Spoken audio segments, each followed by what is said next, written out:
Primeiro, dizer do sucesso que foi a audiência pública da Comissão de Agricultura e Reforma Agrária do Senado, presidida pela senadora Ana Amélia, realizada em Palmas nesta sexta que passou. Esteve lá também o senador Dário Berger, nos honrando com a sua presença. Nessa audiência, nós reunimos os setores da produção, setores da área técnica, os cientistas e os políticos, para discutir a agricultura de baixo carbono e a piscicultura. A audiência teve uma participação de mais de 250 pessoas desse público envolvido com essa área. E por quase 3 horas de duração desse debate sobre essa temática. Tivemos uma exposição muito significativa do chefe do escritório da Embrapa Pesca e Aquicultura, que está sendo implantada lá em Palmas, no Tocantins, sobre a situação da agricultura de baixo carbono, a importância que tem para a economia brasileira e para os compromissos assumidos pelo nosso país, junto a outras nações do mundo, em relação à defesa das mudanças, o combate a essas mudanças climáticas, que tem uma conferência, uma fase da conferência a ser realizada em Paris no final desse ano. Segundo, o potencial da piscicultura para o Brasil, como uma das fontes de produção de alimentos e proteína de alta qualidade. Então, foi muito positiva essa audiência.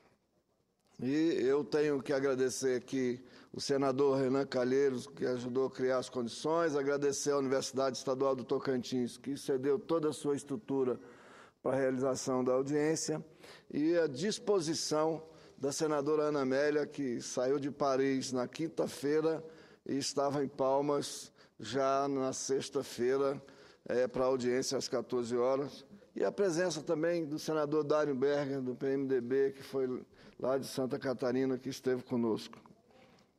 Mas eu me inscrevi aqui hoje para tentar fazer uma breve exposição sobre como eu vejo a situação do Brasil hoje. Quero lembrar que em 1930, até 1930, o Brasil tinha os seus olhos muito dirigidos para o mar. O Brasil exportava suas matérias-primas e comprava produtos manufaturados. Não existia uma perspectiva nem um planejamento para a implantação de uma indústria mais sólida no nosso país.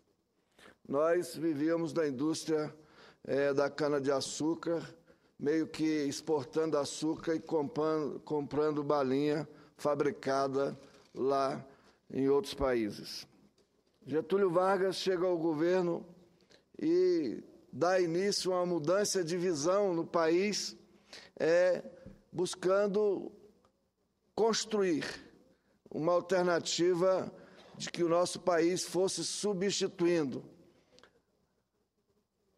as exportações e substituindo as importações, aliás, por comprar máquina e não só vender matéria-prima. Começamos a industrializar o país. Mas aquele país, até os anos 30, que era governado pela República Café com Leite, que ora era Minas, ora era São Paulo, aqueles governantes que eram adversários e não queriam um processo de nacionalização da economia, de soberania do país, combateram duramente Getúlio Vargas. Em 1945, ele se afasta do governo pelas pressões, volta reeleito e é levado ao suicídio para não sofrer um golpe de Estado. Conta a história isso e está provado. Não fosse o suicídio de Getúlio Vargas, ele seria deposto e nós sofreríamos um golpe de Estado. Por aqueles que era contra a política da nacionalização da economia, da implantação de uma indústria sólida e de concessão de direitos aos trabalhadores e às trabalhadoras. Esse grupo, àquela época, foi também o grupo que depois João Goulart, porque não concordavam com as reformas de base, não queria o país, seguindo o caminho para se tornar uma nação soberana no mundo. Esse mesmo grupo, depois João Goulart. Depois de João Goulart, tivemos o golpe militar, vivemos os anos de ditadura, mas o programa iniciado por Getúlio, que tirou os olhos do Brasil do mar, trouxe para o centro do país a chamada Marcha para o Oeste, seguiu o seu curso. Com a chegada de Juscelino Kubitschek à presidência da República, nós tivemos a construção de Brasília, ou seja, a mudança da capital, senhor presidente, como todos nós sabemos, lá do Rio de Janeiro, aqui para esse Planalto Central. Imaginemos nós que se a capital do Brasil ainda continuasse lá no Rio de Janeiro. A quantas estaríamos? Como seria o nosso país se não fosse a ousadia e a força política, a determinação de Juscelino Kubitschek de seguir com a marcha para o oeste, mudando a capital do Brasil aqui para o Planalto Central. Juscelino também foi muito combatido, foi muito hostilizado, mas ele realizou essa obra junto com outros nacionalistas, não vou registrar o nome de todos para não poder esquecer de alguns, que é uma mudança muito significativa para o país. Mas passou-se a ditadura, senhor presidente. Vieram os governos do presidente Sarney, o governo do presidente Collor, do Itamar. O Fernando Henrique chegou à presidência da República. Lembro que no discurso de posse dele, ele dizia que ia destruir o getulismo, que ele ia construir um novo modelo que ia destruir o getulismo, que esse modelo getulista não servia para o país. E assumiu o governo, governou por 8 anos. E ele tirou os olhos do centro do país, não o levou para o mar, mas levou praticamente para a Avenida Paulista, porque nós passamos a dirigir a economia brasileira, o país com a visão economicista, visão concentradora de renda, beneficiando os grandes grupos econômicos, basicamente todos eles situados no grande centro econômico que é a Avenida Paulista nesse país. Entregamos a Vale do Rio Doce por 4 bilhões de reais e dizíamos que precisavam desse dinheiro para investir na educação, para investir na saúde e que o país não tinha recursos para investir, por isso precisava dispor da Vale do Rio Doce como de outras empresas. A Vale do Rio Doce, 6 meses depois, se não me engano, já estava avaliada em 100 bilhões de reais. Ou seja, doamos a Vale do Rio Doce para alguns grupos. É esse mesmo grupo que derrubou Getúlio, que derrubou João Goulart, que quis derrubar o presidente Lula, que agora quer derrubar a presidenta Dilma. E o discurso, as manchetes de jornais, se a gente for comparar as manchetes de 1954 com as manchetes de hoje, as manchetes de 64 com as manchetes de hoje nos grandes jornais, nós vamos verificar que praticamente só mudam os personagens. Eu penso que nós temos a oportunidade, presidente Fernando Lira, de mudar e dar um salto de qualidade no país muito grande. Para isso, é preciso que a gente saiamos desse pessimismo, dessa tentativa de induzir uma crise mais violenta do que ela é, dessa tentativa de fazer parecer que o país virou um caos. Eu estou como Raul Seixas. Eu não preciso ler jornais, mentir sozinho eu sou capaz, porque os meios de comunicação, Os grandes meios de comunicação, via de regra, todos, mentem todos os dias para o povo brasileiro. Não é capaz de ter uma posição isenta sobre o que está acontecendo no país. E aí, quero registrar uma matéria hoje do Florestan Fernandes, que ele não sabe se quem vai acabar primeiro são os grandes meios de comunicação, se é o PT. Porque o que tenta os meios de comunicação, esses grandes aglomerados de comunicação, junto com setores da oposição, é destruir um partido que tem uma folha histórica de contribuição para o país, que vem transformando o país. Eu ouvi atentamente agora o senador Agripino Maia. Ora, o Nordeste tem grandes problemas hoje, mas a vida no Nordeste já foi muito mais difícil, o senhor, que é nordestino, sabe disso. Certamente nós ainda não tivemos a capacidade de resolver os problemas do Nordeste como é preciso. Mas também, se não foram capazes de resolver em 50, 100 anos, 500 anos, não poderíamos resolver todos os problemas do Nordeste em apenas 12 anos. Mas eu acredito que avançamos.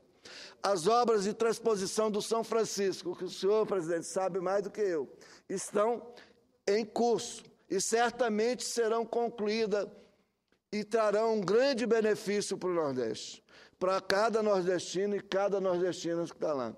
Mas não dá para ouvir aqui o nhen de que o governo do PT não está gerando os empregos necessários, os empregos permanentes no Nordeste, porque esses empregos não eram gerados no Nordeste e os nordestinos iam quase, a maioria, para o estado de São Paulo, para os grandes centros da região Sudeste, presidente. Hoje essa migração diminuiu, porque as oportunidades no Nordeste têm crescido.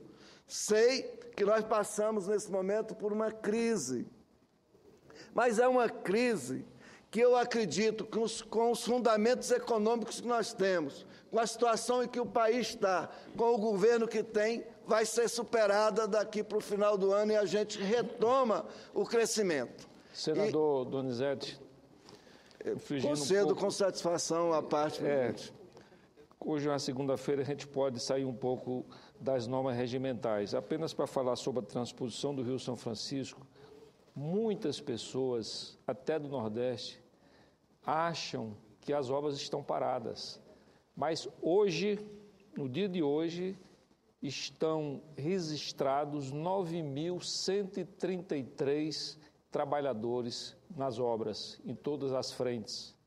Algumas frentes com 24 horas de trabalho em sistema de rodízio. Hoje estão trabalhando nas obras da transposição 3.588 máquinas, grandes, pequenas e médias, né? Hoje já estão concluídos 73,7% das obras da transposição do São Francisco, que é uma obra de grande porte. Se eu tenho ideia, são 4 túneis, sendo o túnel de Concas, o maior túnel do país, com 15 quilômetros, né? São 9 estações elevatórias, né?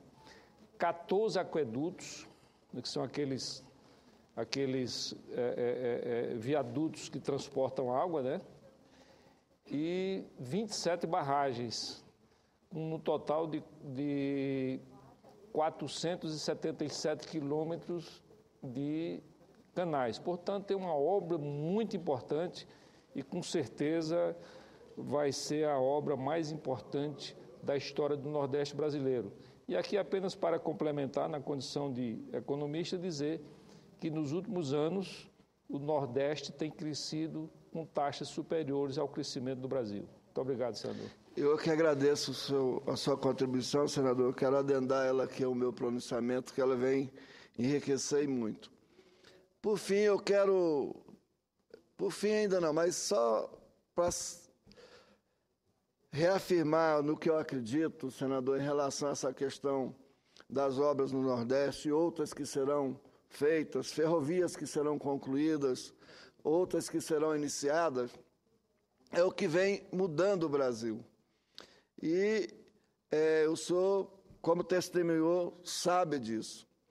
Agora, é preciso a gente se somar ao senador Requião aqui hoje, em alguns aspectos. Nem todos eu concordo com ele, mas um que está na hora da gente fazer um pacto em defesa dessa nação, né, somando-se todos os esforços para dar o passo seguinte. Governo, oposição, os produtores, os trabalhadores, né, fazer um pacto pela nação, porque tem muita coisa preparada que precisa ser concluída e que, em sendo concluída, muda significativamente a condição do Brasil perante o mundo e a vida do povo brasileiro. Não podemos, né, entrar nessa cantilena de que o Brasil acabou, que é um caos. A gente precisa da oposição para poder chamar a atenção. Todo governo precisa de uma boa oposição. O que nós não precisamos é de uma mídia mentirosa, o que nós não precisamos é de meios de comunicação imparciais. Eu também quero me somar aqui às palavras hoje pela sessão da manhã do senador Romero Jucá. Eu não quero cerceamento do direito das pessoas falarem, do direito à comunicação, mas a comunicação precisa ser plural. Os comunicadores que são utilitários do serviço de concessão, exploradores do serviço de concessão de comunicação, precisam ser leais ao país, precisam ser leais ao povo brasileiro, precisa comunicar com imparcialidade. Não pode ser e se transformar na figura de um partido de oposição a um governo e a um outro partido. E isso nós não estamos vendo hoje. Nós vivemos sob a ditadura dos grandes meios de comunicação. E aí, quando se fala em regulamentar essa questão da comunicação no Brasil, vem com a discussão de que nós queremos censura. Não, nós queremos evitar essa censura covarde que está tendo em relação, né, aos meios de comunicação com o povo brasileiro, porque eles não levam a informação de forma imparcial, eles não informam e nem educam de forma imparcial o povo brasileiro para poder construir um sentimento de nacionalidade. Eu termino agora, finalizando mesmo, dizendo o seguinte: eu acredito muito no Brasil, eu acredito muito nas pessoas, eu acredito que nós estamos no rumo certo, é questão de ajustarmos, porque tudo precisa de ajuste. E aí, essas palavras ditas aqui hoje pelo senador Requião, de que aí precisa desvestir da coloração partidária, da situação de oposição e situação, e pensarmos no Brasil. É hora, então, do meu ponto de vista, de nós, ao discutirmos o Pacto Federativo,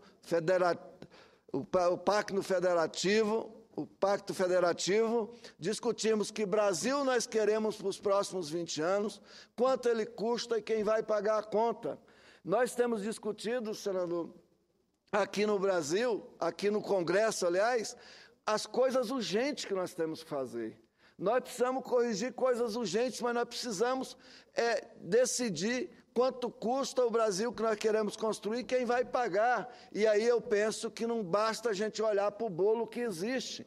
Ele não é suficiente, nós precisamos crescer o bolo. E isso tem que vir daqueles que sempre lucraram nesse país, que se enriqueceram e possuem grandes fortunas, grandes patrimônios. É hora de contribuir para o país, inclusive para poder se tornarem mais ricos.